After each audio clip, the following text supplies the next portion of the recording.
Bom dia.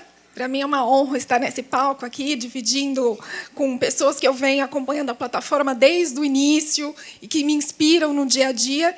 E antes de responder a pergunta, eu quero contar um pouquinho do histórico e até por que chegamos a essa pergunta de ter um planejamento estratégico para a Cielo. Então, ultimamente, eu vou compartilhar um pouquinho da minha fala de introdução com alguns públicos da Cielo. Eu chego e me apresento, eu sou a Gleice, gerente de sustentabilidade. Não, eu não fico abraçando árvores o dia inteiro. Também não fico fazendo colar de miçanguinha para vender na praia no domingo.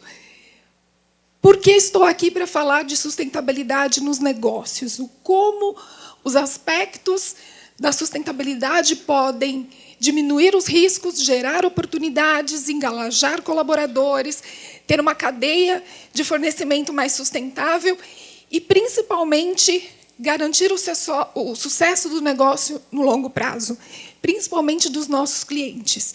A Cielo é uma empresa que é super complexa, não é nada fácil de explicar, muitas pessoas confundem com o cartão, confundem com o banco, e, na verdade, a gente é um meio eletrônico de pagamento. Então, a gente faz o credenciamento de estabelecimentos comerciais, faz o processamento das transações e proporciona o recebimento dos valores dos clientes, dos nossos clientes. Então, como pensar sustentabilidade num negócio tão complexo, que está na máquina, que está no e-commerce, que está no mobile, que tem soluções, que tem uma complexidade gigante. Para vocês terem uma ideia, cerca de 10% do PIB brasileiro passa pelas máquinas da Cielo. Dos 5.570 municípios do Brasil, a gente está em praticamente 100%. Chega a maquininha de barco nos lugares. Então, como colocar isso no dia a dia da organização? Sem saber muito bem como que ia ser esse trabalho, eu assumi o desafio em 2014, setembro de 2014, de trazer esses aspectos para o dia a dia. Cheguei na empresa, já tinham inúmeras atividades sendo desenvolvidas, então já publicávamos relatório de sustentabilidade, já inventário de gases de efeito estufa, estávamos no ISE da Bovespa, tentando, a continuidade. E aí eu falei, caramba, que negócio é esse? Como que eu vou tirar de todas essas iniciativas mais periféricas e colocar no dia a dia do core business mesmo a questão da sustentabilidade? Nas primeiras interações, já percebi que algumas pessoas achavam que a gente já estava fazendo mais do que o suficiente. Uma empresa de baixo impacto ambiental, tem lá o inventário de gás de efeito estufa, controla os seus indicadores ambientais, está tudo certo. Mas, ao mesmo tempo, algumas palavrinhas que eu imagino que vários de vocês se deparam no dia a dia abrem portas. Olha, essa é uma boa prática, vai pontuar no ISE, hein? Também tem o Dow Jones. Não esqueça, essa é uma boa prática. Olha, o concorrente está fazendo. Então, todos esses argumentos foram contribuindo para que a gente começasse a criar uma nova visão do tema na organização, que começou a incomodar principalmente o Comitê de Sustentabilidade. A gente tem um Comitê de Sustentabilidade que se reporta ao Conselho de Administração e que, ao levar alguns temas, vinha um incômodo. Tá, a gente já faz isso, já está no ISE, e qual que é o próximo passo? O que a gente quer deixar de legado para a sociedade? Como que o nosso negócio pode contribuir para a transformação da sociedade? Nessa mesma época, a gente teve a oportunidade de fazer um media training com os executivos, então, o presidente, os vice-presidentes, e aí o tema foi sustentabilidade.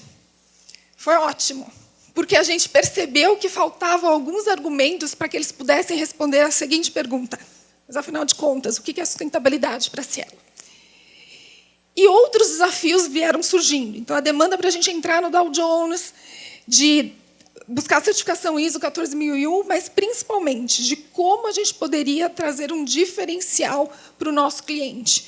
Como levar a satisfação do cliente e oferecer soluções diferenciadas. Foi aí que, então, que a gente, com a parceria com o Ricardo, a gente começou a construir o planejamento estratégico, que teve a metodologia baseada em algumas etapas. A primeira delas, um benchmark com empresas tanto do Brasil quanto de fora, para entender o que estava sendo feito. E a constatação foi: Nesse setor, não tinha nenhuma empresa fazendo algo de diferencial. Isso podia ser visto como uma oportunidade ou podia desmotivar. Não, a gente já está fazendo, está tudo certo, vamos continuar. Mas o que a gente queria era ir além.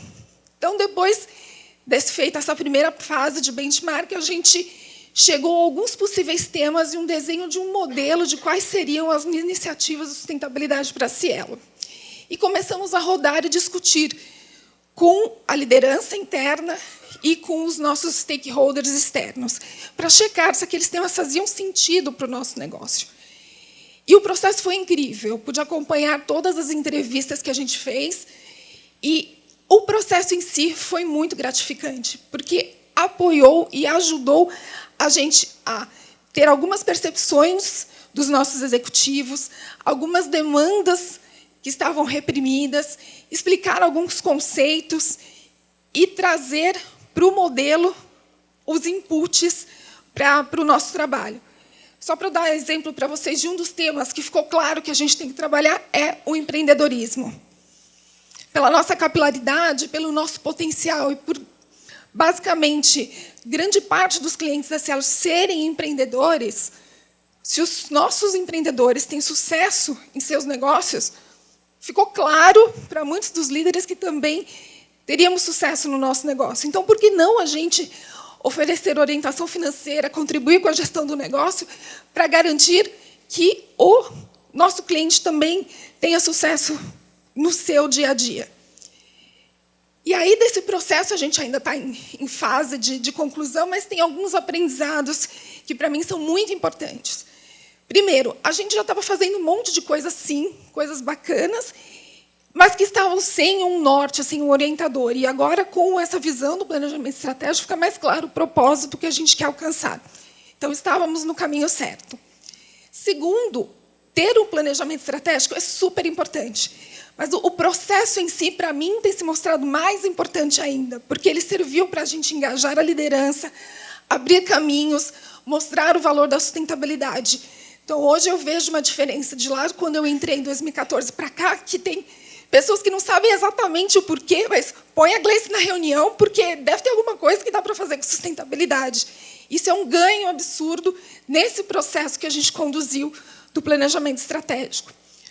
Um outro ponto, contra fatos e dados não tem argumentos. Então, quando a gente conseguia, durante as entrevistas e durante o processo, trazer, tangibilizar o valor da sustentabilidade, não tinha nenhuma negativa ou contra-argumentação. E aí eu faço um vínculo também com a questão de ler o contexto. Para cada pessoa que a gente foi conversar, a gente tinha uma certa preparação de entender o que pegava aquela pessoa. São dados, são informações, mas o mais importante era quando a gente conseguia conectar com o coração. Que, para mim, esse é o diferencial. Quando a gente está falando com gente, a gente está lidando com gente no dia a dia. E quando você conecta no coração das pessoas, essa é a transformação. E aí isso casa também com a questão da resiliência. A gente teve muitos entraves durante esse processo. Mas, acho que, além de resiliência, o mais importante para mim de tudo isso é o amor. Porque quando a gente ama o que a gente faz, não é um não é uma frustração que vai deixar a gente...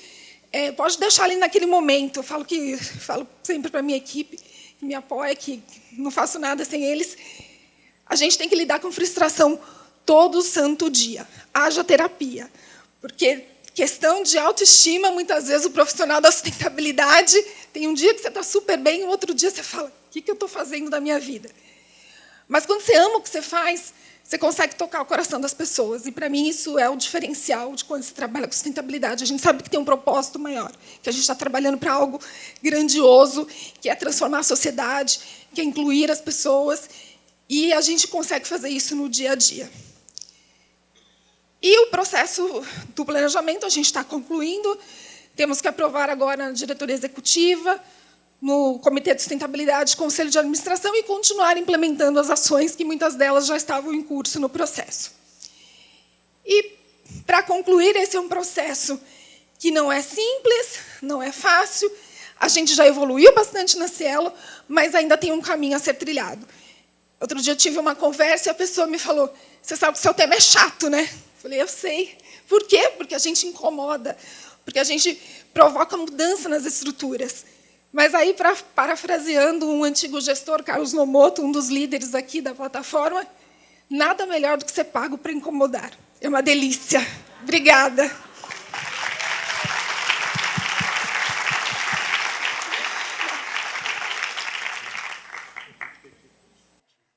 Queria convidar aqui o colega Jorge Soto para responder a seguinte pergunta. Como a sustentabilidade tem sido um instrumento importante de inovação em produtos e processos para a Braskem?